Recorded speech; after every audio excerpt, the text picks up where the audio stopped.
Welcome to From Rock Bottom, the podcast where we explore real stories of struggle, survival, and strength.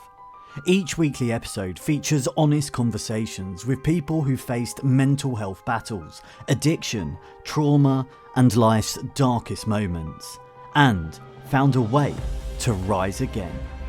A quick content warning: some of the topics we discuss may be distressing or triggering.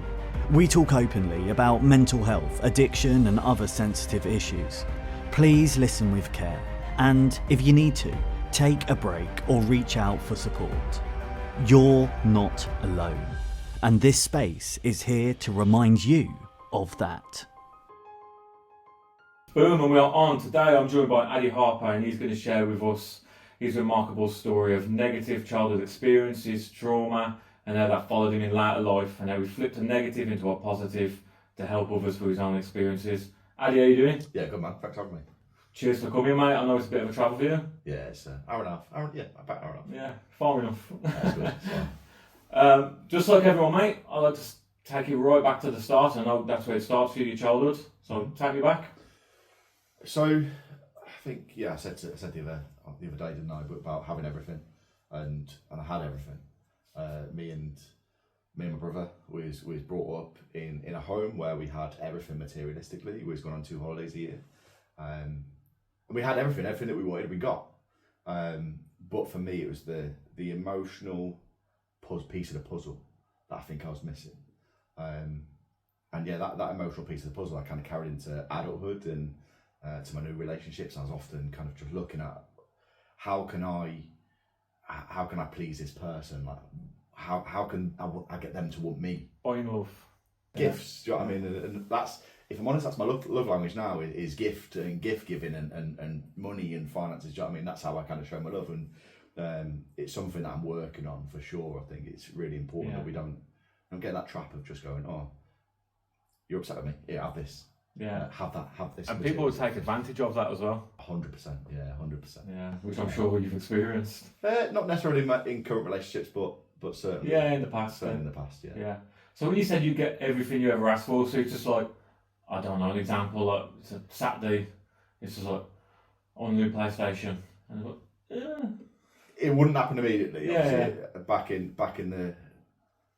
my childhood, my dad wasn't a high earner, do you know what I mean? And it was a one income family, but if I wanted something, I would certainly get it at the next event, do you know what I mean? At the next birthday, at the next Christmas, at the next kind of key milestone. Yeah. I'd always know that I would. Okay, Yeah. cool, my birthday's coming up in May. In March. Let's just sow the seed, and I'll get it. Yeah. So with that, what do you feel like you was missing? Just some kind of emotional security, do you know what I mean? And yes, okay, my mum and dad never said that, oh, I love you. It wasn't kind of a huggy kind of relationship, but it was just feeling like I needed to feel safer emotionally, I think. Looking back now, I kind of look at it from a logical perspective, and that's exactly what I needed, is to kind of have that emotional safety and go, do you know what, like, you are loved, you are enough. And I got that from gift giving, but it's not really the same. I don't You need to hear it. 100%, yeah, 100%. Yeah. It's something I'm working on with my kids now. In the last 2.5, 3 years, it's something that I've tried to work on. I'm still a work in progress. I think everyone is, and no matter where you are in life, you've got these big self-development players like Tony Robbins. Do you know what I mean? I'm pretty sure he doesn't always feel happy. Do you know what I mean? I'm pretty sure people like that don't always feel amazing. Yeah. And I'm sure they always mess up, or they sometimes mess up. But it's something that I'm really doubling down on at the minute with the kids and with my family. Yeah. What about, would you ever try and show love to your parents? Probably not. No, I think as a child you don't. No, especially male. Yeah. We're our own worst enemy, aren't we? Yeah. But I think no, I wouldn't, because it was difficult to get it back, and I think I tried to get their attention by being a little brat, and kind of feeding that opinion that I was just a little shit, the rebel child, as it were. But no, I didn't ever show love and affection. Do you think, like, I've got 5 brothers, it's all lads in my family, like, we're all, so my mum had 6 lads, my mum and dad together. And we never got that either. But it's like, in my head, it's like, how it is now with mental health. Like, you're a man, but within it's like, he's a boy, he doesn't need no love, he doesn't need cuddles, he doesn't need that. Whereas girls, you naturally do. Yeah, I think, and I see that with my boy. I've got a daughter and a son as well. But and I do find myself probably being a little bit more Harsh. Emotionally available with my daughter, and probably a little bit harsh with my boy. Yeah, I'd be the same. Like, I've got 3 girls. I'm like a very cuddly dad. Yeah. Like, princesses, princess Ad, they've got me wrapped around their fingers. But I think about a boy, I think naturally you just want to turn him into a little machine, don't you? Yeah. But I think it's important that we don't put him into boxes. Do you know what I mean? And, my boy, he's amazing. He's really sensitive as well. So it's about unlocking that with him, because I think it's important to have that sensitivity, that vulnerability inside you. Of course. But it's unlocking that in the right way. Yeah. Obviously, you've experienced it, so you can talk about it. But do you think it's like a parent not giving their son as much emotional connection? Do you think that's a by choice thing, or do you think that's like a subconscious thing? Subconscious. Generally, I do. Yeah. I often say to people, like, blokes between the ages of 30 plus now. I did cap it at 50, but I was like, nah, there's a lot more blokes I've worked with since then that are over that age, and I think we're in a bit of a situation at the minute where we're trying to be emotionally available, but we've got that subconscious in our minds. I'm 33. I grew up in the 2000s. Do you know what I mean? It's like, it was still a kind of you don't talk about your feelings. No, as a man, no, stop crying, stop being a big baby, don't cry, man up. And then, I think that's still a subconscious thing. I think that's a subconscious thing both now and back then. Do you think just because, as well, because you're the same age as me, like, so our grandparents obviously grew up in the 30s, 40s, they're very old school, traditional, and then they've raised our parents like that. Yeah. And then our parents haven't adopted to the 90s and the 2000s. Yeah. So I think we've got a really key job now to bridge the gap. I think you can go too far for sure, but I don't want to see anyone, not just blokes, but I don't want to see anyone crying on a street corner. And do you know what I mean?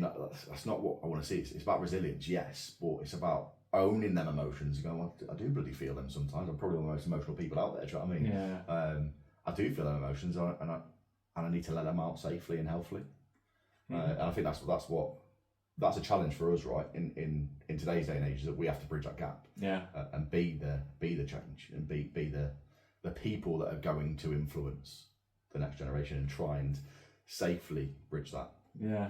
And I think it's everyone's job individually to be the best supportive and caring parents you can be. 100%. Yeah, 100%. So when you wasn't getting the emotional connection and the love, what was you doing? Just being a little brat. I started smoking at the age of 11.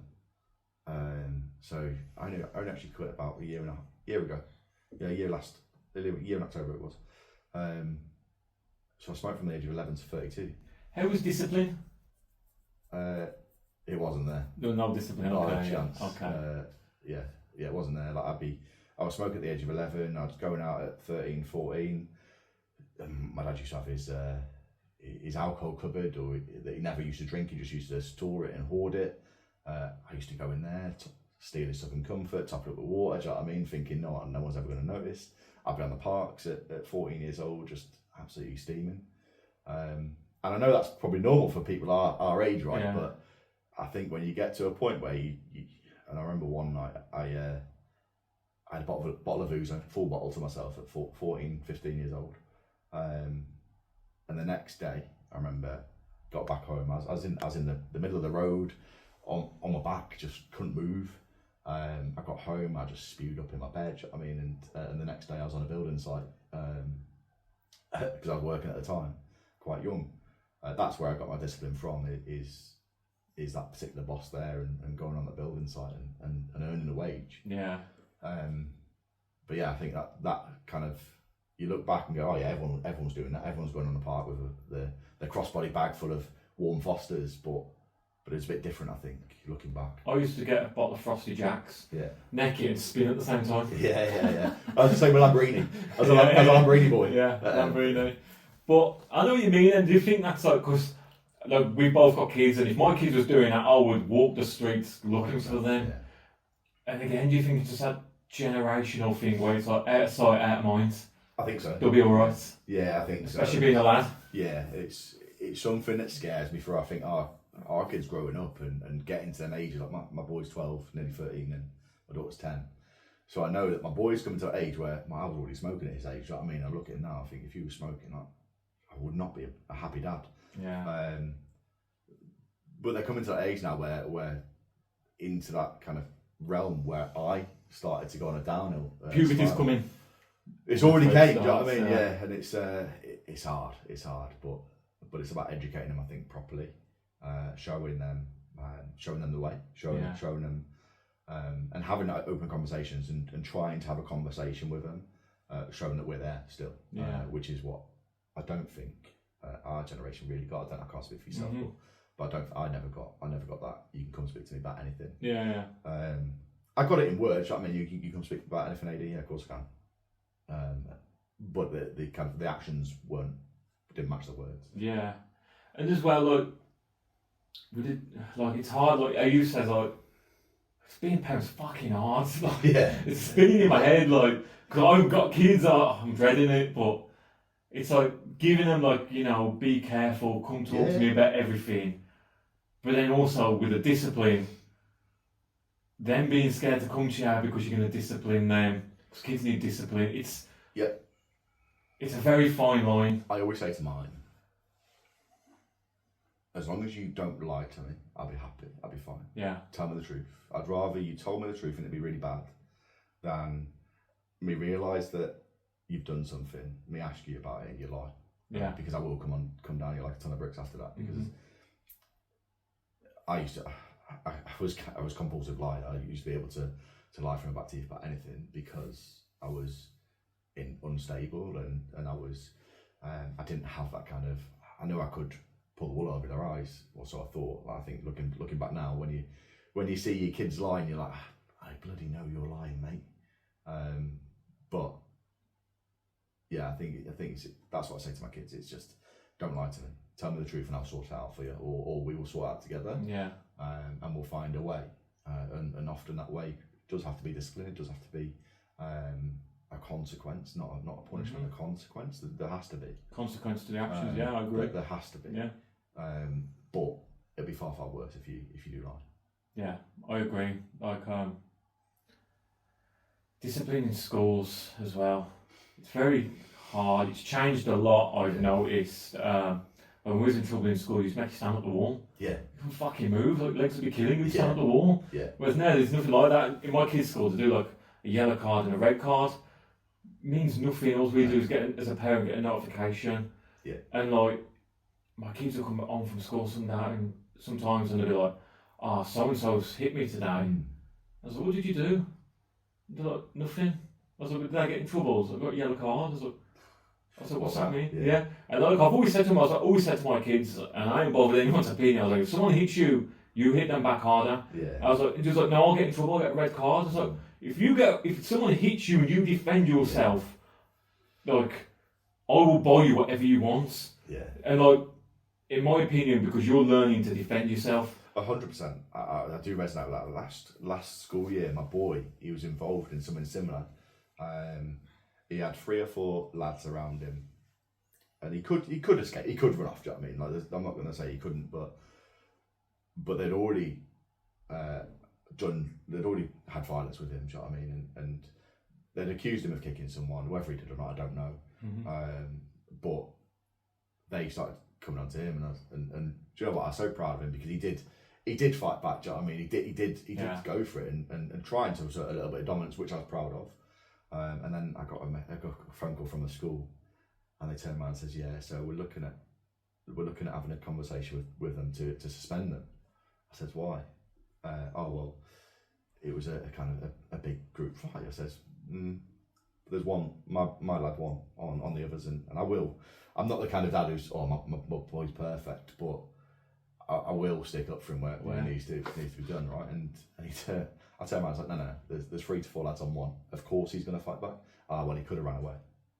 What's that teaching him? Yeah. If you discipline him now, you're basically saying that he was wrong to defend himself, and that could have drastic consequences in today's world at 17, 18 years old. If he's got 3 lads on him to assault him, like. And it would only been a matter of time if he'd run off to that lads did catch up with him at some point. One of them's got to be faster than him, do you know what I mean? Yeah. And I said, if he gets to 17, 18 years old with that subconscious in his mind going, oh, I can't fight back, so I'll get disciplined, he could be in a serious world of hurt. Yeah. So yeah, well, fortunately, they all got the same discipline. And I did have a good conversation with the teacher, because it's important, isn't it? It's important. Yeah, of course, yeah.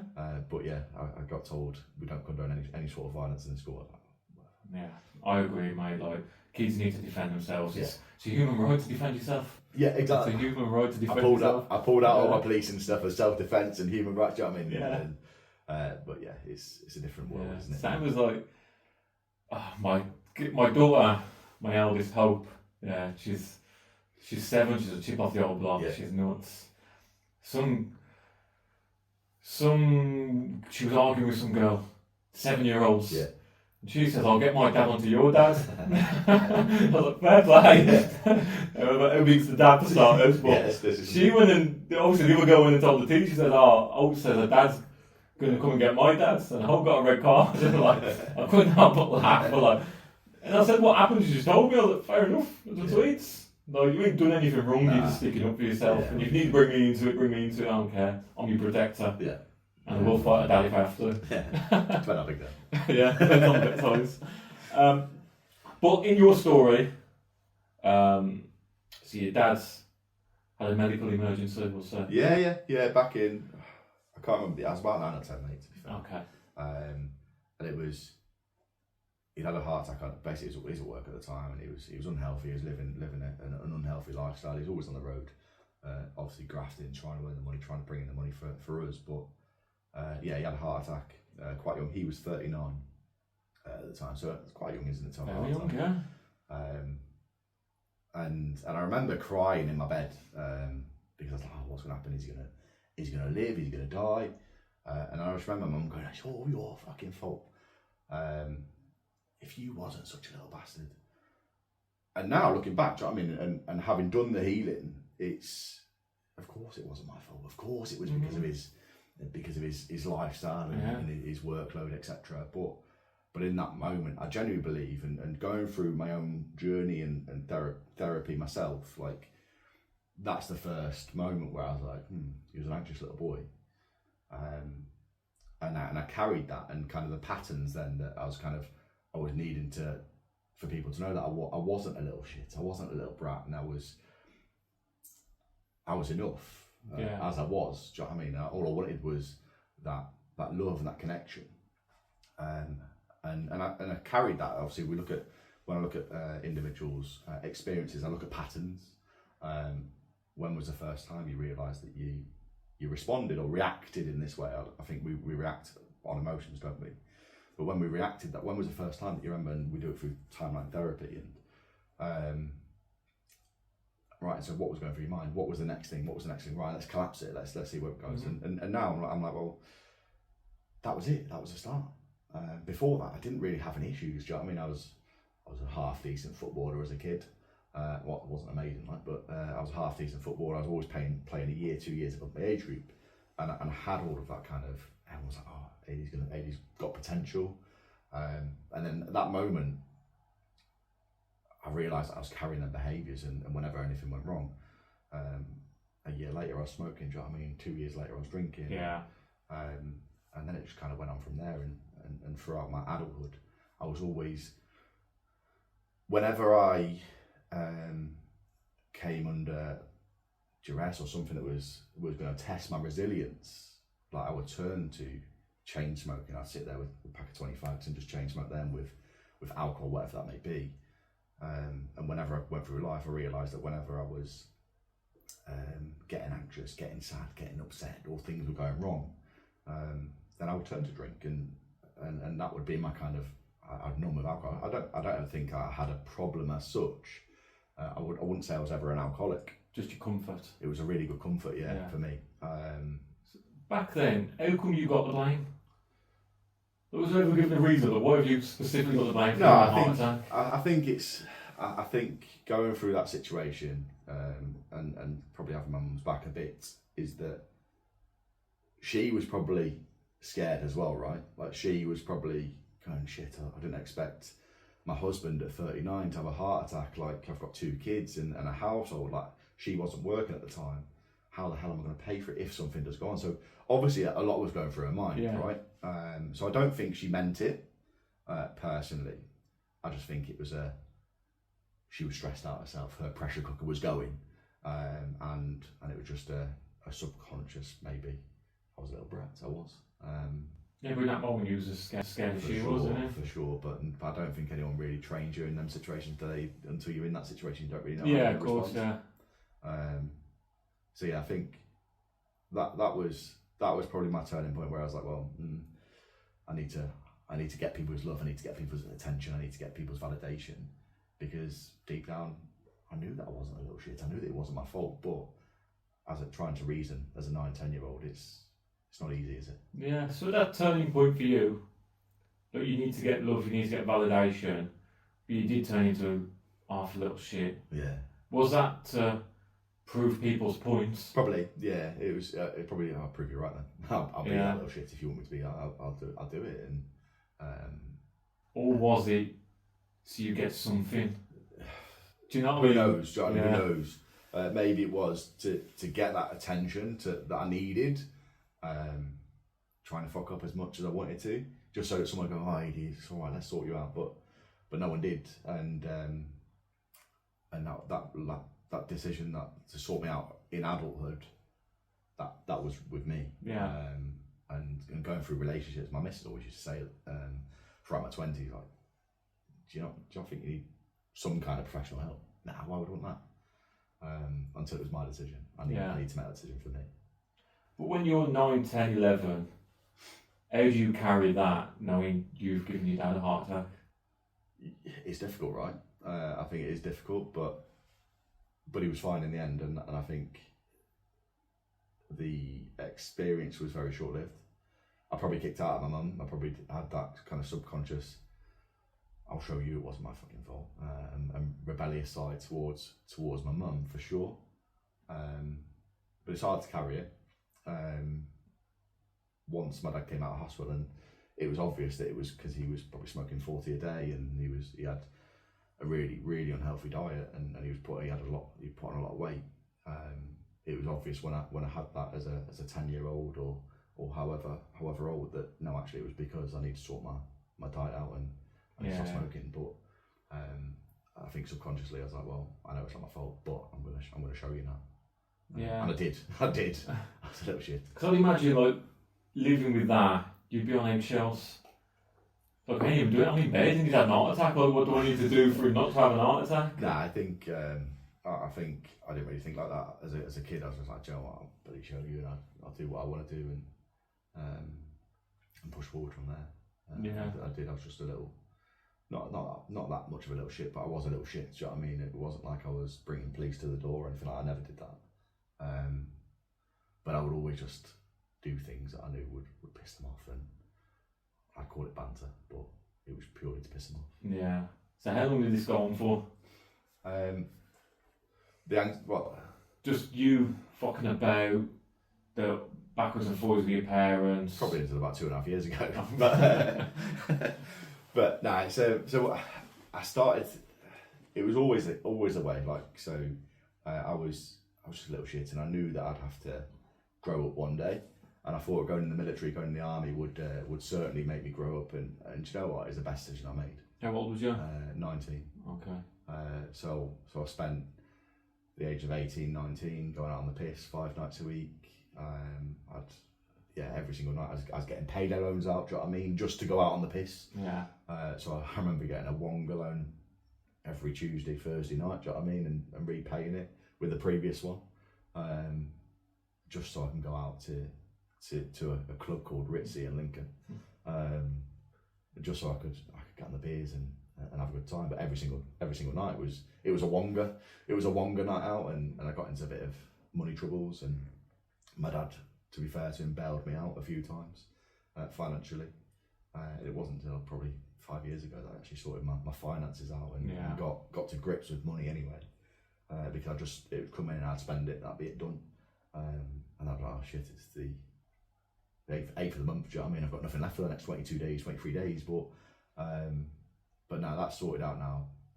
Obviously, I think from a mindset shift and looking at that.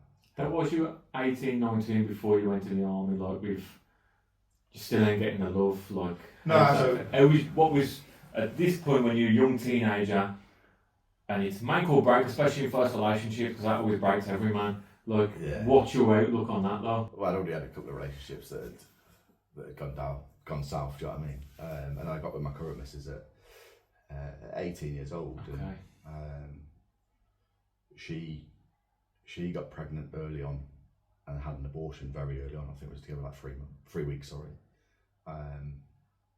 And that was another issue because I couldn't communicate with her properly that I didn't actually believe in abortion at that age, and I wanted to have a kid. And looking back logically, was I ready? No. Not a chance. But certainly that caused issues in our relationship because, again, I was like, why can't you communicate? Why have you not been able to tell that that's exactly what you want and what you need? Why can't you be there for her going through that situation? Do you know what I mean? So yeah, the communication element to it wasn't there, and it's a work in progress still. But I think that's the foundations of a relationship, isn't it? So yeah, we got together in the April. I went in the army in the November, and yeah, I spent a year in training. Why the Royal Military Police? So it was complete. It wasn't just the money, but it was the money as well.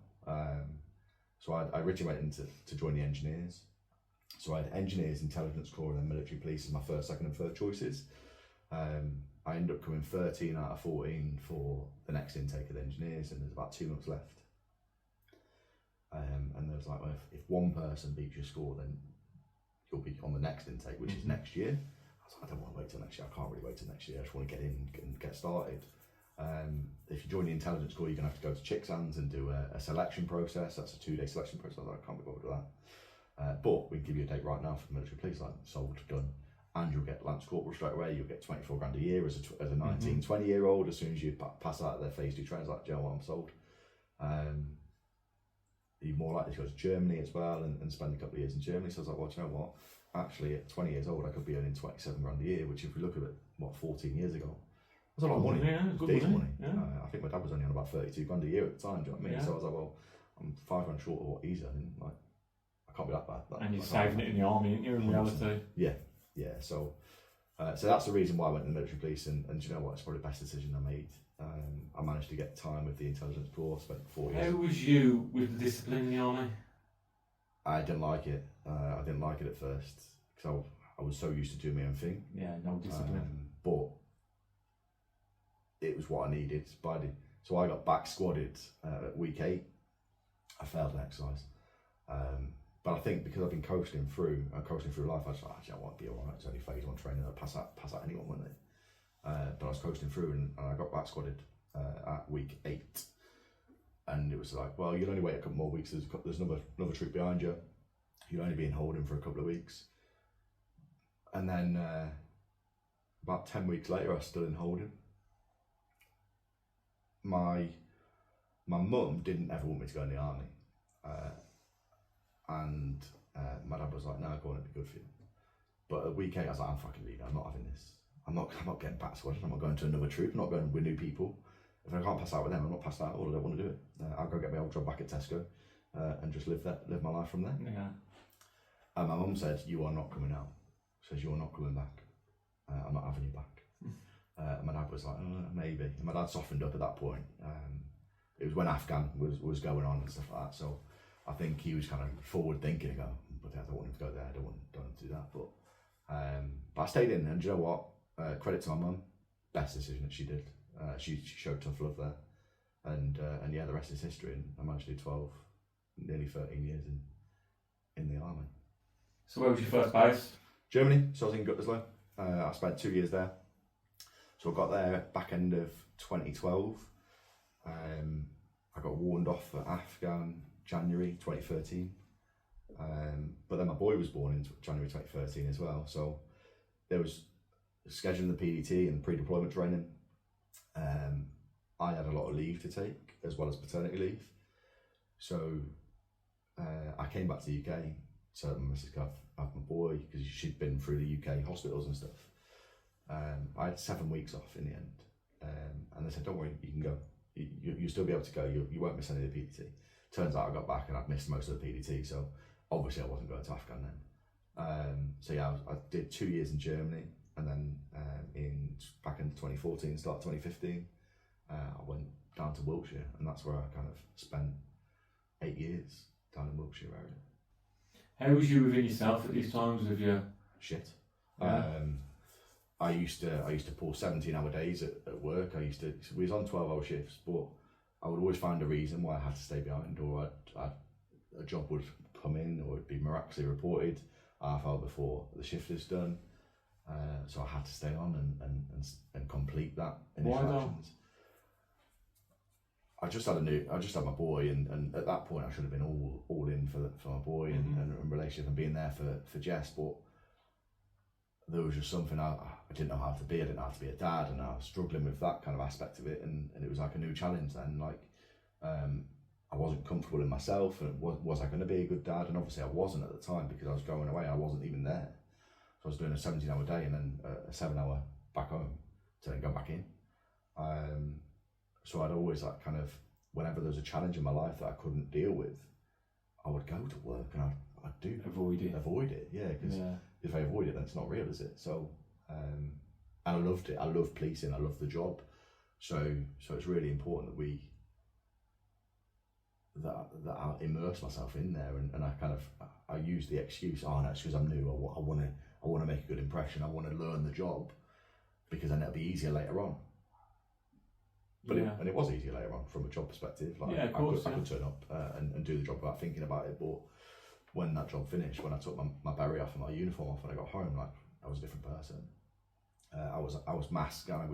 Masking is a term everyone uses now, isn't it? But I was masking. The minute I put my beret on, that was my anchor to go, right, you're a different person, Adi. You're not this anxious piece of shit. You need to be a different person. You need to be confident. You need to be out there. You can't have any issues going on because what will they think? What will that person think? What will work think? So yeah, that was kind of where I was at, and I'd look for validation elsewhere rather than within the relationship, and that's what ultimately started the downturn. I mean, I think I must end up at Dortmund airport a couple of months before we left Germany.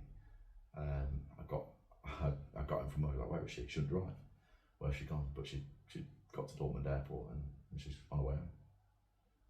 Just because of how you were? Yeah, just an arsehole, a shit partner, a shit dad at the time. She was pregnant with our second one as well at the time as well. So yeah, it was difficult. And you couldn't communicate how you were feeling to? No, so I took that lack of communication that I had right at the start of the relationship, and I'd carried on that behaviour because I found the evidence that we're all right now. We're married. I mean, we got married quickly. Yeah. She'll never leave. She'll never leave. Why would she? I'm earning nearly 30 grand a year in Germany, and as a 20-year-old lad, and we've got a kid, and we've got a nice brand new car on the drive. Do you know what I mean? Like, why would she leave that? Well, she'll leave you, Adi, if you're a dickhead. Yeah. And that's exactly what happened in 2019, 2020. Did your anxious self ever spill out when you had the uniform on? No. I think it was an arrogance, switch. Confidence thing. I was very arrogant. I used to make jokes at myself or be self-deprecating, probably quite far. But that was my masking, and that was no one ever saw that. No one ever saw the real me, the anxious me, the sad me, the depressed me at work. Not a chance. Yeah. What kind of validation was you looking from others? Love. Yeah. Connection. I wanted that connection with people. I wanted to know that I was enough. I never felt good enough. I always used to think that. Obviously, on the flip side, with why would you leave me? Well, why would you stay with me? Look at you, you're an absolute state. When the uniform was off, when the mask was off, well, why would she stay with you? you can't really communicate with her. You're supposed to be a partner. You've got kids with her. Why can't you communicate that you're feeling this way? But she always knew, that something wasn't right. She always knew that I struggled with confidence and my own self-esteem, and I used to mask that and deal with that in different ways rather than healthy ways. But yeah, she was my biggest supporter, biggest critic as well, but biggest supporter, and she stuck with me. Still does. With how you was looking for the validation from others and a bit of love from everyone, did you turn that into a social life as well? Not really. I used to go out. I didn't used to go out regularly when I joined, particularly when I went to Wiltshire. I didn't really go out regularly, but when I did go out, I was always the life and soul. And I used to make sure that I was seen. That's what, just to fit in, do you know what I mean? Just so people. I used to make sure I was seen. I used to make sure that I was the drunkest person there, just so people go, oh, fucking hell, he was an absolute laugh last night. Well, yeah, of course I was. But then when I woke up on Sunday morning, Saturday morning, and the beer fear kicked in, or the anxiety kicked in, I was like, I was a different person. But I got the validation because someone noticed me. People noticed who I was, and I was a laugh to people. Do you know what I mean? That's that kind of thing. They're making you feel good for 5 minutes in reality. Yeah, exactly. Yeah, that 5 minutes of fame. Do you know what I mean? And that was enough for me to get through the next week, 2 weeks, until either the next function or until I could get that praise from work. Do you know what I mean? And go, oh, you're doing a really good job. And I used to deploy at 24 hours notice. Do you know what I mean? And I remember turning up to work on a Tuesday morning. Oh, are you going to Uganda tomorrow? What? Yeah. After PT, mate, go pack your stuff and then get yourself to Heathrow Airport. I used to love it. Like, genuinely used to love it. Obviously, what I didn't like is messaging Jess when she was at work. I'm going to Uganda tomorrow. What? Yeah. It's only 4 weeks. I'm only away for 28 days. Yeah, but still, you've got two young kids now. Yeah, I was away in that period of time for about 3 years. When you add it all up, 3 years out of a 6-7 year period. So it was, I had fun, and I was rewarded. I was challenged, but I was rewarded, and I finally got that fulfillment that I was doing a good job for other people. But obviously my relationship suffered, and certainly my relationship with the kids wasn't as strong as it should be. With you looking for the validation from other people, that 5 minutes of fame on the job, would you ever not overstep the mark, but be at the front just to go fucking hell, like, hey, he's stuck in there, you know? Yeah. Does that make sense? Yeah. So put yourself in harm's way. I never deployed on kinetic deployments. I'd be clear with that. But I always used to be the person that would volunteer for stuff. I'd always be the person that would go, when's the next deployment coming up? Can I go? And then people go, oh, fucking hell, he's reliable. He knows what he's doing. And generally, I was at the top of my game from a performance perspective. And I was I was one of the best operators, if you want to say, within that kind of field at the time, for a good year and a half, 2 years, because I was always away. I was always doing it rather than just sitting in camp doing some vehicle checks every Monday. Do you know what I mean? Going to sports afternoon every Wednesday, having a half day Friday. But I would always be that person that's away. Oh, when are you going away next? Oh, I've got 3 more weeks, and I'm off to Texas. I'm off to Pakistan. I'm off to Uganda. But then when I couldn't deploy, that's when I had to face my demons, and that's another challenge in itself. Yeah. And how would they get to your demons? It's when I wasn't able to deploy, so I was in a good place where between 2015 was the first time I deployed to Jordan, and then I went to our phase 2-3 location down in Portsmouth. So I was training new military police recruits and military police people going from corporal to sergeant and getting their class 1 qualification. I was teaching them, but that was a non-deployable role. So I went there in August 22, having just got off the back of 6 months away in Kenya, where that was when I got divorced. That's when we got divorced, when I was in Kenya. And I just dealt with that through drinking right there. But then when I got back to the UK and I knew that I couldn't deploy, I was like, oh shit, how am I gonna deal with this now? Well, because whenever I feel shit, I could just ask for the next deployment and then I could go away. Do you know what I mean? And I could run away from my problems. So I couldn't run away from him anymore. Do you know what I mean? I had to face him. And it was actually December 22 when I first started going to therapy. I'd been to one session before with a lovely lady down in Wiltshire, but I went for one session and I was like, nah, I'm not having that again. But then I found the therapist that I thought was gonna change my world for me, rather than me do it for myself. In a bloke called Mark, amazing bloke. I still speak to him today, and I started that in December. I was probably having sessions every 3 to 4 weeks, I think. But I would always do the homework that he'd set me the night before the next session. Yeah. Just to go, oh yeah, I've done it. I'm still fucking feeling that shit. Yeah. So I kind of put the onus on him to make the changes for me, rather than going, well, you're doing all you can in these sessions. I now need to put the work in between the sessions. That's when the change happens, right? And yeah, that's so when I couldn't deploy, that's when I knew I needed help, and when I needed to do it for me. I needed to make that decision for me as well. Like Jess had said, you need to go get support. You need to go get help. And I was like, no, I don't. I'm fine. I'm fine as I am. Yeah. Leave me alone. But when I made that decision, I knew that it was the right decision for me. Mm-hmm. It was trying to find the tools, the techniques, the abilities, the strategies, whatever you want to call them, to shift my mindset that he was giving me and I wasn't doing. So I clearly didn't want it that much. Yeah. And I was there paying him, 60 quid a session at the time, for him to help me out. And it's just like throwing it against the wall, John. Mm-hmm. Yeah. We will come back to the therapy, but your partner at the time, did she blame you or the job? Me? Yeah. Yeah, she blamed me. She knew it was me. She's still my partner now. Just hanging on by a thread. Nah, she's good. No, she blamed me. She knew it was me. She knew. She obviously knew that the job had a factor in it, because I was always that person deploying. There seemed to be very other people that were chosen or volunteering to go. So she knew it was my fault, but obviously they've got a hand in it. Do you know what I mean? If I'm always deploying, always away, then obviously going back to when I was a manager later on in my career, like, you've got to look after people's welfare and well-being, and if they're always out the door, why? What's the reason why? Yeah. Is there anything that you need support with? And so she knew that it was me, but obviously she knew that the job was a factor as well. Yeah. And then when she left you, and you got divorced when you was in Kenya, how did you take that? So it's actually my decision for the divorce. Okay. I'd messed up a few times looking for external validation, but because I couldn't communicate that or needed it with her, do you know what I mean?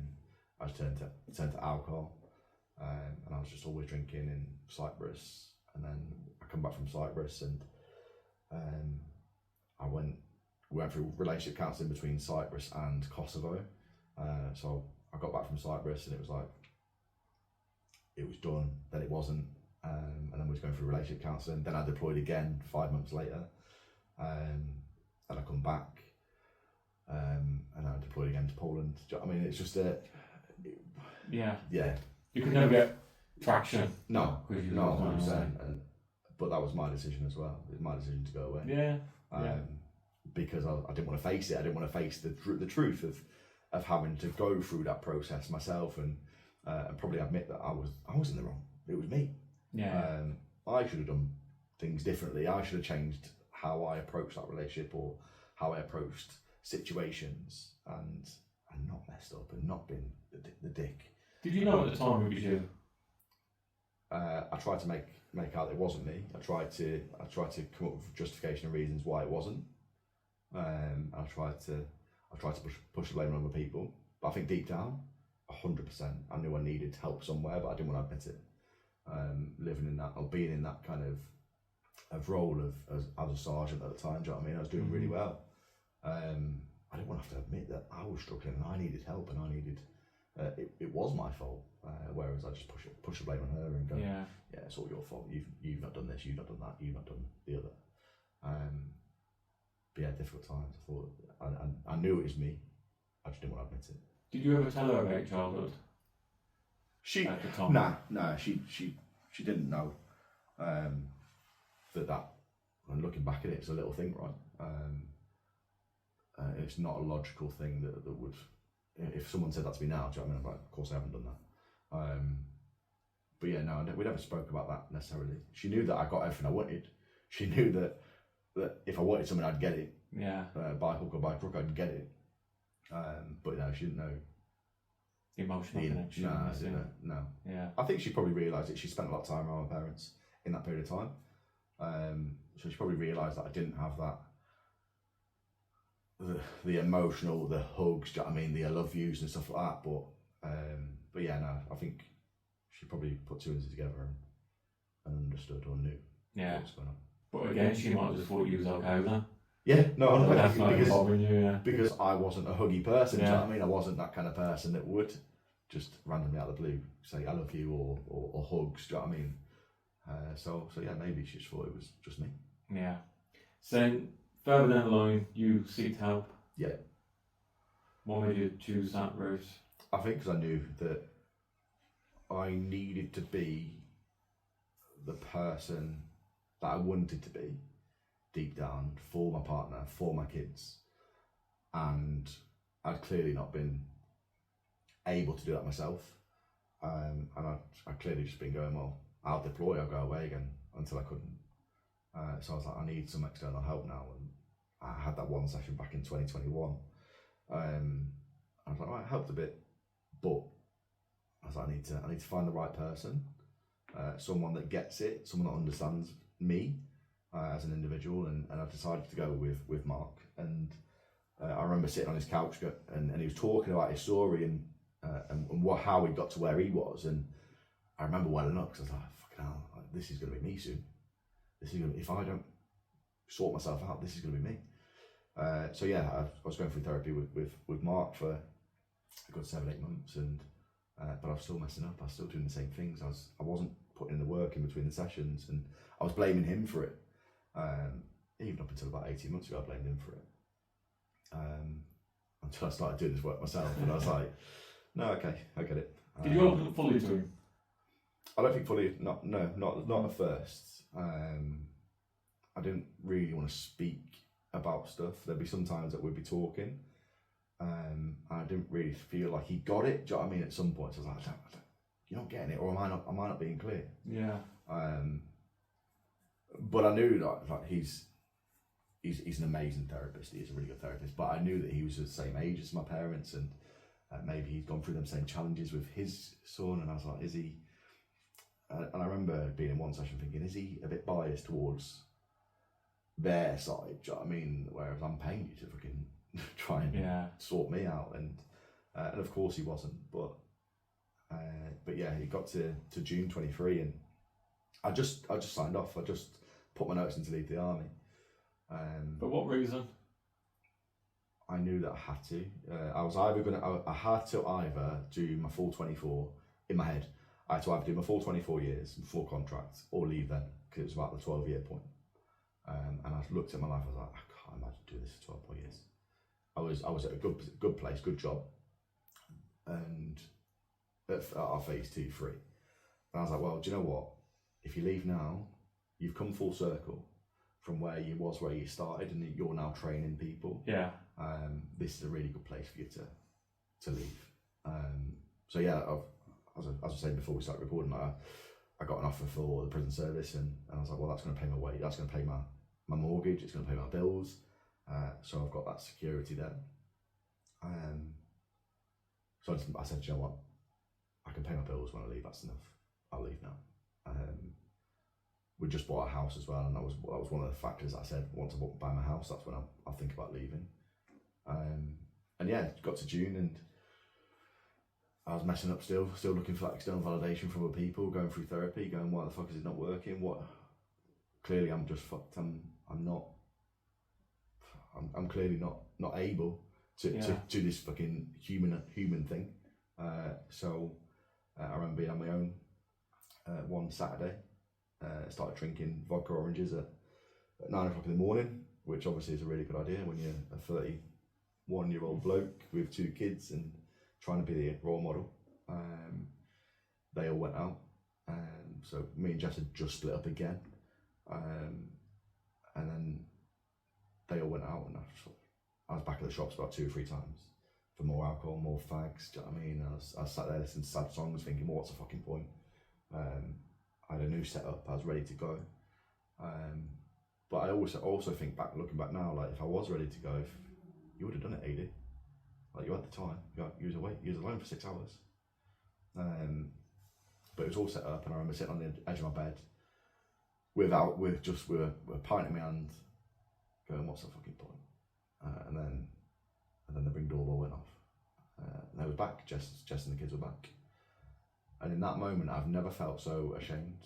I've never felt so guilty. I've never felt so angry because the decision was taken away from me. But looking back now, that was the best thing. Yeah, best of course. thing Yeah. Why did you want to end it all at that point? Because I was constantly fucking up. I was constantly looking to other people for validation rather than watering my own grass. I was going through therapy and it wasn't working. So am I just fucking broken? Why is it not working? What's wrong? Is it me? Should I just fucking end it all? Would my kids be better off without me? Because I'd always shout at them. I'd always discipline them by raising my voice. So I was like, is it just me? Am I just a shit dad, a shit partner, a shit person? And actually, I've just signed off, and in 10 months' time, I'm gonna lose 15 grand a year on my salary. So I'm not gonna be able to do all these other great, amazing things that I can do. I'm probably not gonna be able to afford my car. Do you know what I mean? So I was like, well, what's the point? My life's gonna go downhill anyway. I'm leaving the army. I'm gonna leave that identity. So what's the fucking point? And then I heard them come back. The door was locked. I was absolutely steaming. I'd been through a few crates. I'd been through some WKDX, Lambrini. Do you know what I mean? I was just vodka, and I felt shit. I was like, shit, they're not going to see me. I was angry that they'd come back. I was angry that decision had taken away. I was angry that I'd allowed myself to be in that position where the kids could see me in that situation. Mm-hmm. Luckily, they never saw anything upstairs, but they certainly saw me probably in the worst state that I've been for a while, and yeah, I wasn't happy. The next morning I woke up and obviously Jess said, "What the fuck are you doing?" Did you tell her about? Oh, she knew. Yeah, she knew. She knew. So it was all set up still upstairs. I came downstairs hoping that I could go back upstairs later on, but yeah, she'd seen all that, and yeah, it just wasn't. Yeah, I wasn't all there clearly, and yeah, the guilt, the pain, the shame, the anger, the frustration of them seeing me in that way. I woke up the next day going, do you know what? I'm going to change, and I'm not going to go that way again. And I did. So I did. I always had rope in my car. I know it sounds quite controversial, but I knew I wasn't going to do anything, but having that rope in my car meant that every single day that I didn't use it, I was empowered, and I had taken control, and that was really key for me, is that I knew I had control then. The next day I was searching for courses and qualifications that I could take myself to help me, mm-hmm. And that's when I enrolled on a neurolinguistic programming course, hypnotherapy course, timeline therapy course, and yeah, the tools that I used in there was just amazing. Yeah, transformed you. Yeah, 100%. We will talk about them, but we'll just touch on the mental health. Afterwards, did you feel guilty for even thinking it? No, not guilty for thinking it. For me, it was more they've seen me in that situation. They've seen me in that state. Yeah, I don't feel bad for thinking it and thinking about doing it, because in the moment I thought they'd be better off without me. That's quite powerful, isn't it? To think, well, other people are better off without you, so just fucking end your life. But I've always said that I think it takes a strong person to fully go through with it. A really strong person. Yeah, it takes a lot, especially if you're leaving behind kids. 100%. Yeah. And I've said to someone before, I've had controversial conversations and quite deep debates on it with, if your kids aren't enough for you to go, well, the pain that they're going to feel isn't worth the pain that I'm going through right now. That's strong. Yeah. it takes a lot of balls. I've said it before, Matt. I said if you're willing to leave your children, like that shows how low rock bottom someone really is. Yeah. Because I could never do that now. No, 100%. And since that day, I've not had any thoughts or feelings with it. Do you know what I mean? And I think that's amazing. What's to say that we don't feel like again? You can never say never, right? Of course, yeah. But I certainly know that I can't imagine myself ever going that way again, for sure. I really can't. Yeah. Because of the tools and the strategy and the growth I've had. Mm-hmm. But yeah, I think it's difficult, isn't it, being at that stage where you think, well, do you know what, that's the only way out. Yeah, you're willing to leave that behind. Willing to leave it all behind. Yeah, miss out on so much. You know when you're hurting them as well. Yeah. It shows that sort of. But I look back now and I think, well, like the events, the things that my kids have done between then and now, I'd have missed out on all that. And then what's coming? I don't know. Marriages, kids, grandkids. Do you know what I mean? Yeah. Like all of that, I'd have missed out on that, and that's what keeps me going now. Going, well, do you know what? You're not only helping other people, but you're going to see all of that. Yeah. For me, like, I've got a long-term mental health condition, and sometimes when my head gets about me, I hate myself for it because I feel like I'm not the best me for them, and that really bothers me. But I'm not. It's just normal. Okay, but then what is normal? Exactly, yeah, what is normal? But you know what I mean? Not obviously don't know what goes on behind closed doors, is that you know what I mean, take someone on face value, but I presume not every other dad is bipolar or sometimes lying in bed wanting to kill themselves and not wanting to get up and all that, and I sometimes feel like myself, my kids deserve better. But you show up for your kids every day, right? 100%, yeah. So they've got the best person for them. That's my problem, not their problem. Yeah. That's the way I look at it. Yeah, 100%. But sometimes their problems do, obviously, take over. For sure. I mean, when you are diagnosed with a condition, I get it. Do you know what I mean? Again, it's more difficult. But it's episodes, right? It's not constant. Yeah, it's episodes. So you're doing the best that you can with the tools and resources you've got. Yeah. No, of course. I was just like, I do my best. Like I said it on the podcast maybe a month ago. Like, since I've had my kids, before I had my kids, I tried suicide a couple of times. Then I had my kids, I've been solid. Yeah. I think twice I've contemplated it, and one was maybe 5 weeks ago. I haven't done that in years. Yeah. And I don't know why, which is the scary thing about it. Yeah. Like, some people always think, like, to be depressed or something, oh, there's got to be a reason. What's your reason? No, sometimes you don't need a reason. Sometimes you fucking hate yourself and you don't want to be here anymore. Yeah. And you feel like everyone will be better off. I think it's important if you can recognise a pattern that you recognise that pattern though, right? I think 9 times out of 10, it might be a subconscious thought. It might be a subconscious kind of behaviour or bit of evidence that you don't realise at the time. Like you said, it's about recognising things. And when I was younger, I couldn't recognise things, but now I do. And now 95% of my head might be telling me to kill myself, but that 5% is telling me you just want to kill yourself in this moment. Yeah. In this moment right now, you want to kill yourself. One more day. Let's get exactly. Do you know what I mean? New day tomorrow, and then tomorrow it's going to be the complete opposite. 95% I want to be alive. And that's that 5%. Having that 5% stronger than the 95% of you telling yourself that. It's recognising it. That's amazing. Do you know what I mean? It's seeing you. Yeah. It's seeing you through it all. Yeah. It's seeing that light at the end of the fucking tunnel. Yeah, and as long as that 5% is at least 1%, then we've all got a chance, right? Yeah, of course. To go tomorrow. And when you was talking about therapy, like you're going there expecting a miracle. Yeah.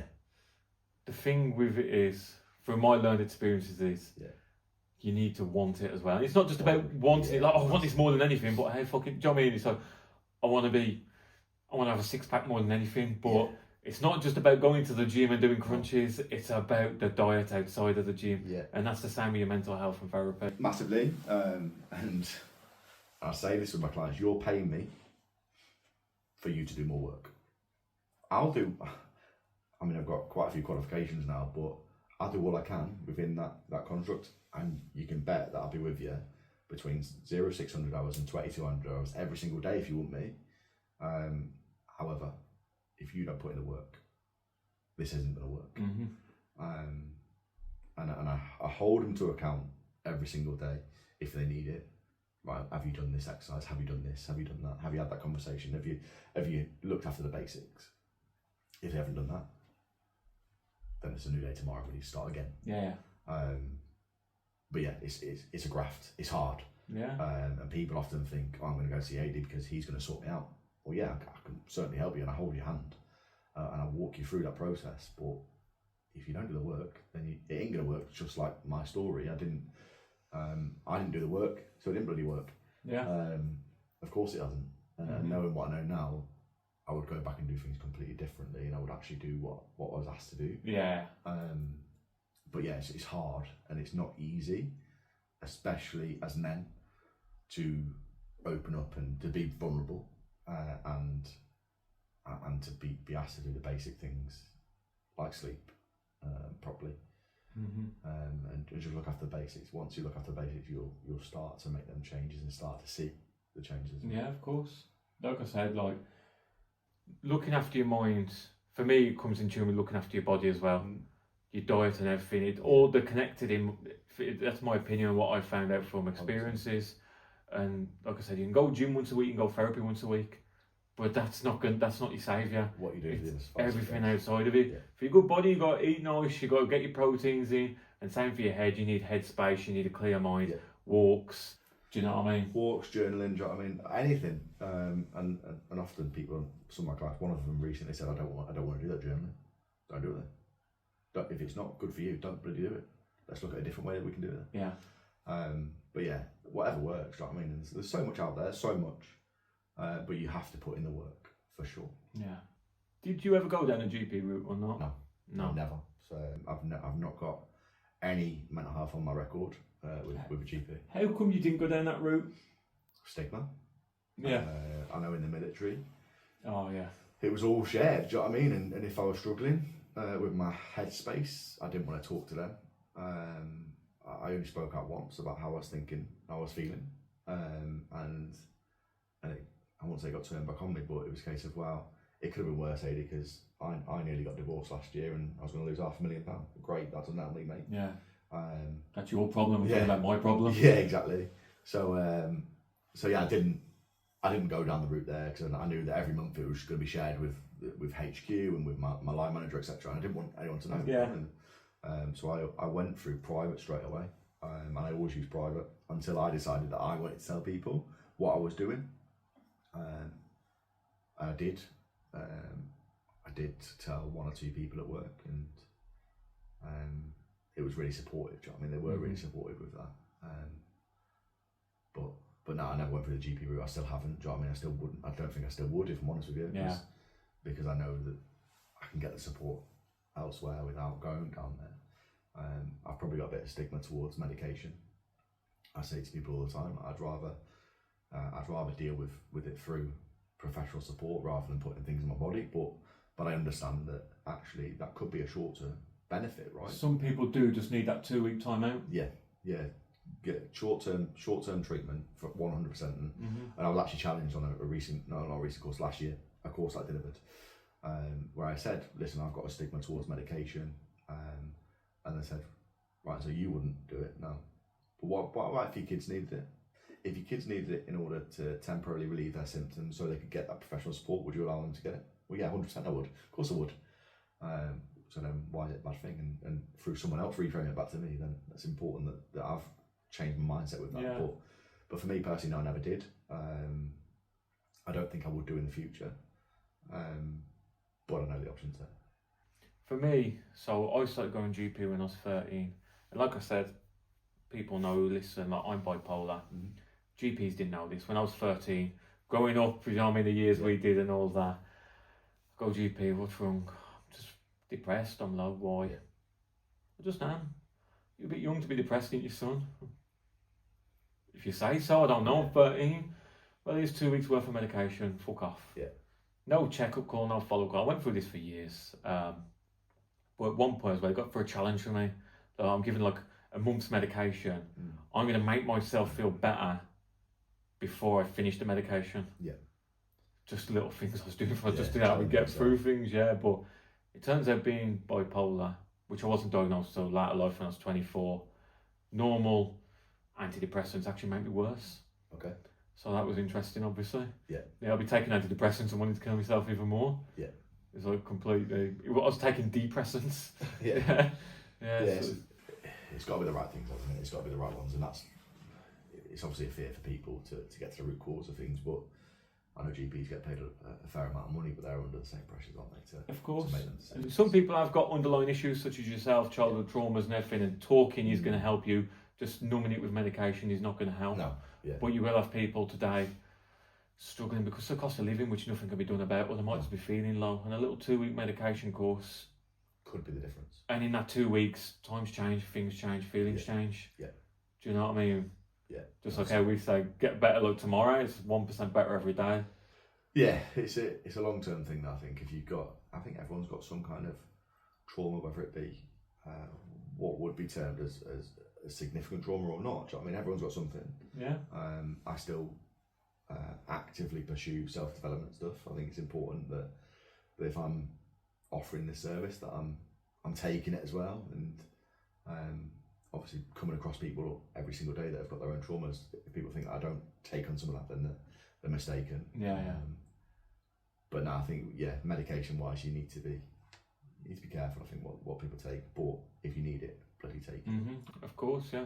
I don't think it's the be all and end all, and I don't think that should be first option. But you're going to a GP. Do you know what I mean? They're going to look at your rash and lumps and bumps and all that kind of thing. They ain't going to sit and listen to your mental health problems. No. I think a lot of people. I used to deliver the mental health first aid training. It's so important. I think that training is given the same nuances, the same credibility as physical first aid. I don't think that's done enough. I do think, obviously, working in corporate world, it's a tick box thing. Yeah. Oh yeah, of course we're doing that. Yeah. We've got mental health first aid. Yeah. What are they doing? Look at us. Yeah. What are they doing though? Yeah. Well, they put a poster up there. Oh great. Where do I sign up? But no, I think it's important that them two things are married up, and that GPs are probably, they are now, but much more aware from a mindset of mental health. 100%. I've said this so many times. So when I was first getting help, there was no awareness. But the GPs wasn't, they had funding, there wasn't overcrowded, so there was zero knowledge really. Yeah. Do you know what I mean? You're too young and all this. And then as I've got older and people today have gone for help, the GPs know more. Yeah. But then during the 2-month waiting list. Oh yeah. Do you know what I mean? It's now hard. Like now we completely understand, we sympathise with you. However, during the back of the queue, son. Yeah, there's a long waiting list now. I'm in a couple of groups, and I read the other day that there's a 6-month waiting list. A 6 to 8 month waiting list in a certain area of the country for CBT. I think, how?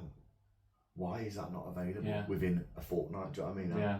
Like a fortnight can be quite a long time for some people, but it's certainly longer than going, well, join the back of the 6 to 8 month queue, and then we'll have a look at it then. Yeah. I might not even survive 24 hours and you want me to wait 8 months. 100%. And you say that to them, they'll say, call Samaritans. Yeah. Fair enough, they're going to listen. Yeah. But that's all they're going to do is going to listen. Yeah. I need help, not listening. Yeah, no, exactly. Do you know what I mean? The walls will listen to me. They're going to fucking help either.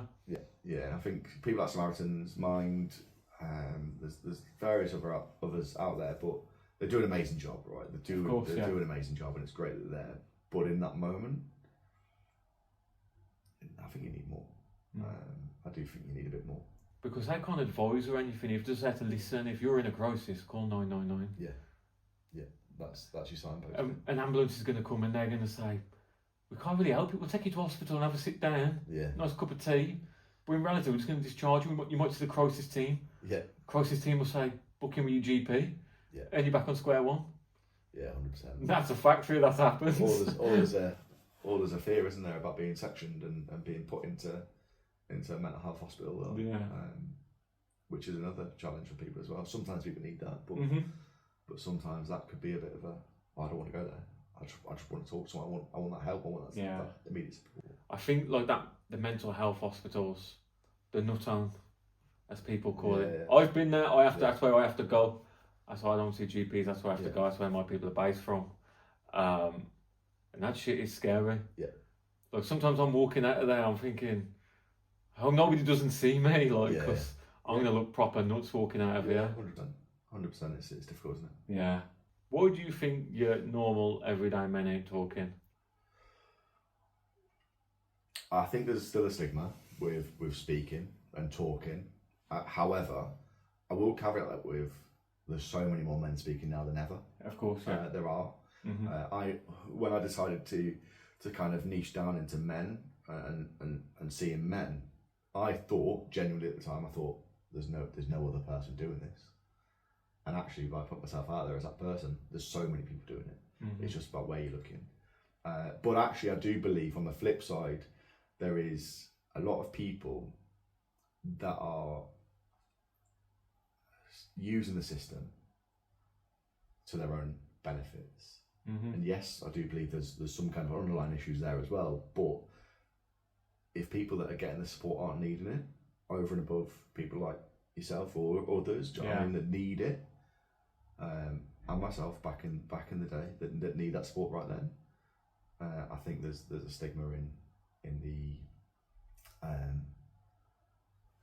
the use of mental health support services as well. And I've found lads have come on here and spoke. They think like they won't even talk to their mates because they feel like a burden. Yes, yeah, I see that. My problem isn't that serious. Yeah. Often people look and people often look at my story and go, 12 years in the military, struggle with mental health. You must have seen kinetic warfare. No, I haven't. I mean, I haven't. Yeah. I've deployed a lot, but I haven't been involved in firefights. Mine was childhood, and I often thought, well, you haven't been through that much, AD. It's not that bad. You've not seen your best mate shot and killed. Do you know what I mean? But what's really important for people is that that whatever they're experiencing is valid. Of course. Whatever their experience is, it's worth talking to. One of my good friends, he actually worked with me as a client.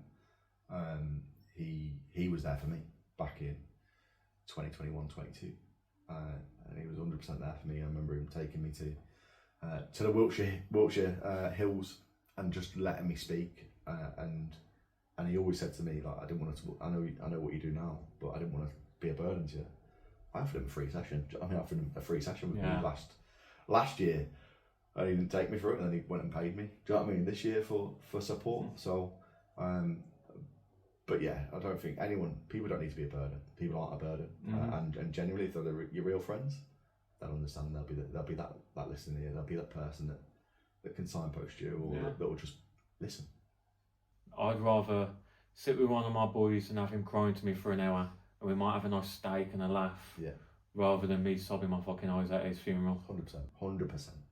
I think that's key, isn't it? Yeah. I'd much rather you sit with me and to coin their phrase, be that burden, if that's what you think, than everyone else be burdened for the rest of their life because you're here. Exactly. So you doing these courses, tell me which courses you did and then how they transformed you yourself and helped you. So neuro-linguistic programming, timeline therapy, hypnotherapy initially, using things like collapse and anchors, looking at my timeline, going back over my timeline and you're never going to remove a memory, right? But removing the emotion or reframing the emotion that's connected to the memory, that was key for me, is using timeline therapy. And then literally as early last year, I trained in content-free hypnotherapy and kinetic shift with a person called Carl Smith, who is the best in the game, in my opinion, in hypnosis and hypnotherapy techniques. And using that, actually, I knew that because I didn't want to speak necessarily that much about what it was and how I was feeling, or actually maybe didn't even know the specific route, but by going through it content free, I was able to remove that pressure, remove that tension, remove that feeling, and reframe it to go, well, fucking hell, actually, I can see what that is now. Everyone's got a pressure cooker. Everyone's stress levels can rise and you can explode, but once you remove some of that, everything else starts to see a little bit clearer. Yeah. And how's that, you learning this through these new experiences, how's that changed you moving forward? Massively. I never even imagined myself doing this. How's your communication changed and improved? I actually speak to people now. I think 2 years ago, you wouldn't have caught me with my camera on a Zoom call. No, never mind sat here right now with you, do you know what I mean? Yeah. You wouldn't have caught me doing a reel on social media. Not a chance. I put a written post, or I put another person's picture post on there, do you know what I mean? But for me, it's like, my life has grown massively. Everyone's on a journey, and I do believe I've got levels to go yet, for sure. But I'm showing up better for myself. I'm showing up better for my kids and my family. I'm showing up better for friends. I think that's key. That's the biggest thing. Yeah. 1% better every day. Yeah, 100%. Yeah. So, and even that, like you said, like being on camera and all that, I was the fucking first. Yeah. Like the same with this. I was like, fucking hell. Yeah. But then literally, would you do it once? That's it. Yeah. Yeah, it's good done once. Well, it wasn't actually that bad, was it? Exactly. Maybe you get no likes on the first one, but that's probably a validation thing. I don't post for likes anymore. I post for knowing that there's someone there that's not going to respond, but is taking it in. Yeah. It's there for people to look at. Yeah. Yeah. I know it's going to help someone one day. So, what's the work you do now? So, hypnotherapist, mindset coach. So, for obviously, like, a lot of the listeners that are like, from where I'm from, we don't know what that is.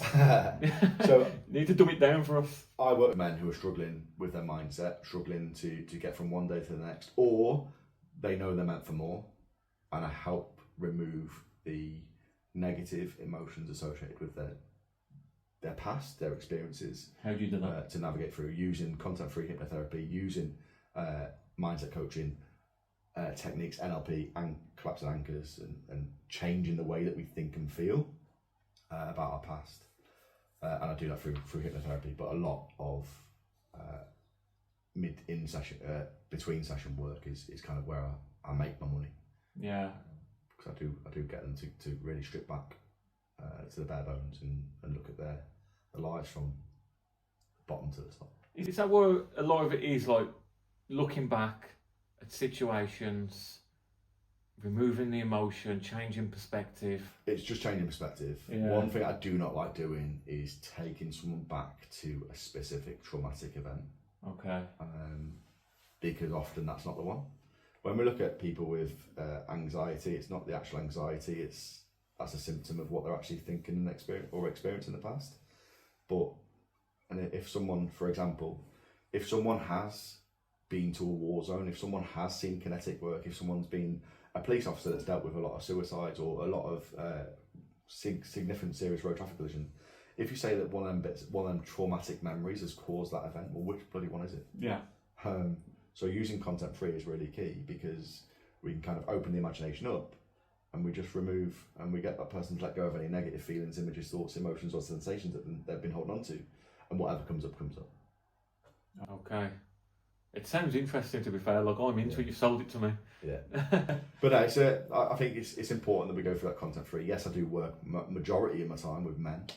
I do put myself out there as the men's therapist, as the men's mindset coach. But I don't believe that mental health is gender specific. Mm-hmm, of course, yeah. And if women did come to me, I'm not going to say, oh no, I only work with men.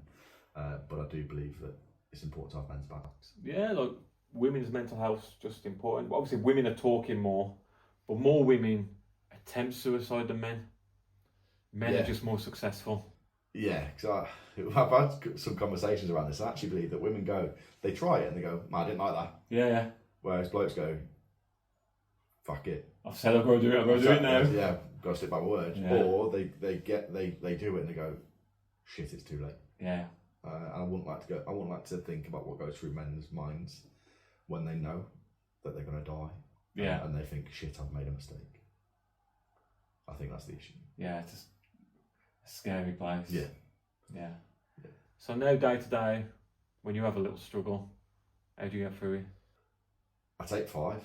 I take 5 for myself, and I allow myself to feel that emotion instead of pushing it back down. Whereas before, I'd be like, fuck it, let it go. Or push it back down, I'll deal with that later. But I deal with it there and then. Yeah. If I can't deal with it there and then I know I'm going to have to get that external support. Yes, okay, I'm a hypnotherapist, but that doesn't mean that I can do all the work myself. Of course, yeah. Sometimes you need that external person's perspective And if I needed it, then 100% I know where I need to go. But yeah, take myself out, give myself 5, lock myself in the office for 5-10 minutes until I understand the reason why and what I haven't done to get me into that place. Yeah. From a positive perspective, and what I have done from a negative perspective, and then it's all about acknowledging that, owning it, and apologising where I can if I need to. Yeah. So what would you say to any men there listening who are struggling? What would your advice be? Reach out to someone. Doesn't have to be a professional. It doesn't have to be a professional. It could be your best mate. It could be a random person. But open the conversation with someone. And if you are struggling, you're struggling to admit that you're struggling, is actually ask someone else how they are. Open up a conversation with somebody else. Yeah. Because that might give you the ability to start talking yourself. Yeah, I've never looked at that perspective, like ask somebody yourself how they are. Yeah. And then they'll say whatever, and then they'll ask how you are. And then that might just go, well, do you know what, actually, Andy, I feel shit today. Yeah. Oh, cool. Let's have a chat. Let's go for a coffee. Let's go for a beer. I know it's some people obviously are quite against alcohol, but let's go for a beer. Yeah. I think that's another thing with men. Isolation. Like you're 33, I'm 32. Yeah. So like in my previous job, for example, I'm working 5 days a week, 7 till 7. Might be 8 p.m. I get in. Yeah. Kids are in bed when I leave. Kids are in bed when I get back. Yeah. I've got my 2 days with them. And then that's all it is. Work, kids, work, kids, work. And then at what point do I get to see one of the boys just to go, yeah, I'm fucking feeling shit, I'm feeling that? Because then so much time passes, because when you're in that little routine of work, kids, fucking a month seems like a couple of days. Yeah. And the next thing you know, it's been 2 months, you ain't reached out to any of the boys. Yeah. Then you feel like a cheeky cunt doing it. Social wellbeing, I think, is key. I think you have to have regular events in the calendar. I think it's really important in today's world that we get too caught up in work, kids. Do you know what I mean? And it's about making time for people. There's people that I speak to near enough every day, because I need that kind of blokes conversation, that bit of blokes banter sometimes now and again. Yeah. Where I'm not talking, I'm not thinking about what I'm doing tomorrow, what I'm doing now, what I'm doing from a work perspective. But it's about having that kind of connection with someone else and someone that gets it and that needs that banter as well, and needs that time out. Yeah. So yeah, I think it's important that we make the effort to put them things in our calendar. Yeah. So we can have that. It's just hard, just when that's all it is. Yeah. And then sometimes I've been at it myself. If I have got a day off, I feel selfish if I'm not spending that day off with the missus or with the kids. Yeah, but you got to be selfish to be selfless, right? Of course, yeah. That's what I say all the Long-term plan, isn't it? In reality, you need me for the long term. You need me mentally okay long term, but yeah, you need to give yourself that ability and give yourself the credit. Do you know what? You deserve to have that 3 hours by yourself or whatever it may be. Go sat in Costa or whatever, just watching the world go by. That can sometimes be someone's therapy. Yeah. So yeah, being selfish is often the key to being selfless down the line. Yeah.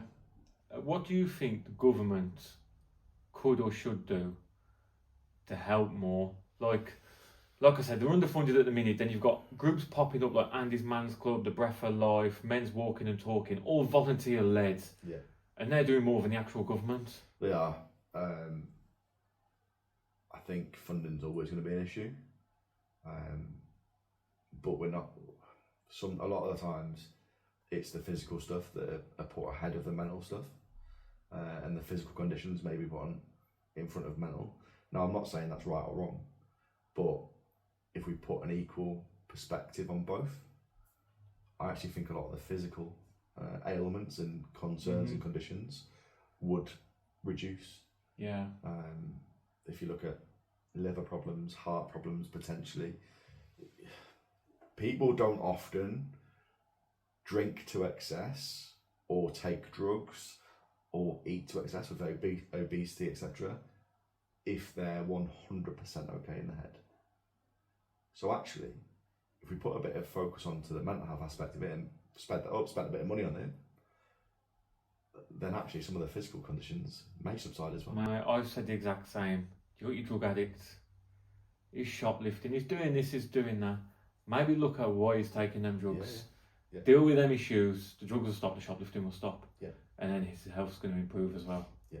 Yeah. So I think whilst it's difficult because it's something that can't be seen, but actually if we dealt with that, put more of an onus on it within the schools. Yeah. Educated kids better.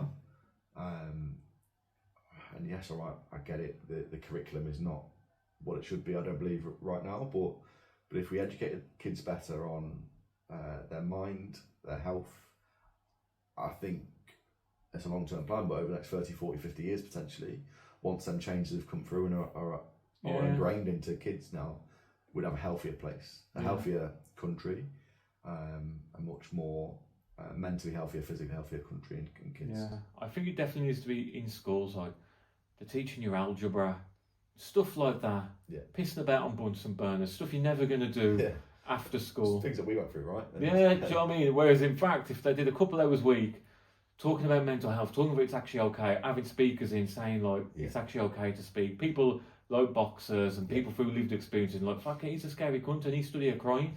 I'm not a pussy for crying, and am I? Because he's definitely not a pussy. I say this all the time. I'd love to go into schools and deliver EFT, emotional freedom techniques. Seeing someone like myself tapping on his face and being vulnerable in that, even though I'm anxious, I choose to feel whatever I want to feel.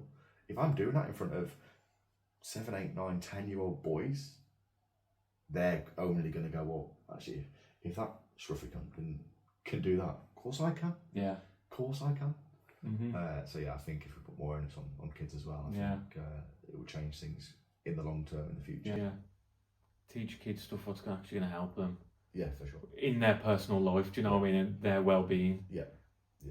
And I think in regards to the doctor, obviously the funding, like I said, mental health's connected to physical health in my opinion. 100%. Going to the gym and everything, that routine helps me a lot. I'm a sucker for routine. Yeah. I need to go gym 4 times a week. I got my plan. I need to do everything. If it's not done by certain times, my fucking day's ruined. But that's me. But I think, fucking, if you got a mental health condition, give them a free gym membership. Yeah. Stuff like that. Do you know what I mean? It's 2 birds, 1 stone here. Yeah. It's not rocket science, but they're just. Yeah, to give people that education that they're going to need properly, and that's going to benefit them. Yes, okay, algebra might benefit them in some areas of their life if they choose to, but yeah, I think a couple of hours a week, like you said, could be key. Could be the key that unlocks the right lock. Yeah, I think because the curriculum setters, the government, they're not like us. No, they're not. And that's the problem. They're probably, I'm not saying they haven't been through stuff, but they're probably people that can't speak out themselves. So until we get people that are able to speak out in a governmental position, actually that might be the balance shifter. If you've got someone that is willing to speak out. Mm-hmm. I agree. So what's the plans now? Are you moving forward? Just continue to do what I do. Yeah. Just try and make men feel more comfortable to be vulnerable, and to help potentially another 100 blokes within the next 12 months. That's my aim. I'm sure you'll do it. I'm sure I will. Well, mate, last question I'd like to finish on. You sat here today, 33 years of age, all the knowledge and experience you've got can go back to a 13-year-old you. What would you say to yourself? Oh, that's a good one. I've purposely not looked at the end of the video, your videos, but I would say trust yourself more. Trust yourself. Believe in yourself more, because you are capable and you have an endless amount of potential. Yeah, trust your instincts, trust yourself. Yeah, I like that. I think trusting yourself, and it's important. Like, social media is in the way of a lot of things. That causes a lot. People look at it and they see a life and it's like, I need that, I want that, I need that. Like, a lot of it's fake, and the ones what isn't fake. What do you think? They just click the fingers and the house is built. You gotta think it's a foundation. Yeah. The foundations, and that's built. A house is built over 4, 5, 6 months. Yeah. Same as a lifestyle. Everything, It's built over years. Yeah. And you don't need to be a millionaire. You don't need to go to university. Though, my middle daughter, Myla, she's not the sharpest tool in the box, bless her. But she tries, and that's most important. But I say to her, what do you want to do when you finish school, princess? So I want to working on bargains. Like, fair play. Yeah. Do you know what I mean? Fair play. Like, there's nothing wrong with that. Like, No. do you know what I mean? You can work in home bargains on the tills. You can become supervisor. You could become store manager, area manager, and you're going to be earning 50, 60 grand a year, which is more than most people are doing with a, 100%. do you know what I mean, with a university degree. Yeah, exactly. Well, that's key, isn't it? It's about doing kids nowadays. We kind of put a stigma on retail workers or McDonald's. You know what I mean? That's not work, but if it makes you happy, why not do it? Yeah. Crack on. Social media it can be toxic at times, right? Yeah. There's a lot of, oh, you need to be earning 10 grand a month, you need to be earning this. Well, no, Joe, what? I'm bloody happy with what I earn now, and actually all I want to do now is buy back my time, because time is the most important thing. Exactly. To spend more time with the kids, and the more time I spend with the kids, actually, I'll be more fulfilled. Yeah. Which I can show up better then for clients. So. Of course, yeah. I completely agree. You don't need to be a millionaire. No. Just be happy, and you could be happy working in Macca's. There's no wrong with that. No, exactly. Nothing wrong with it at all. You get 50% off meals. Or a free one. There we are, yeah. Sometimes, so. Yeah. But yeah, anything else to finish on, mate? No, I think that's good. Just if anyone is struggling, just speak to somebody. Doesn't have to be a professional. Just somebody. Yeah. Cheers for coming, mate. I appreciate it. Appreciate it. All right. Thank you for listening to From Rock Bottom. If this episode spoke to you, please subscribe, like and share. It really helps us keep doing this work and bringing these stories to light. You can also follow us on social media for updates, behind the scenes content and ways to get involved in the conversation. Most importantly, if you're struggling right now, please don't suffer in silence. Reach out, talk to someone, seek support. You are not alone, and you are absolutely worth life. Take care, keep fighting, and we'll see you in the next episode.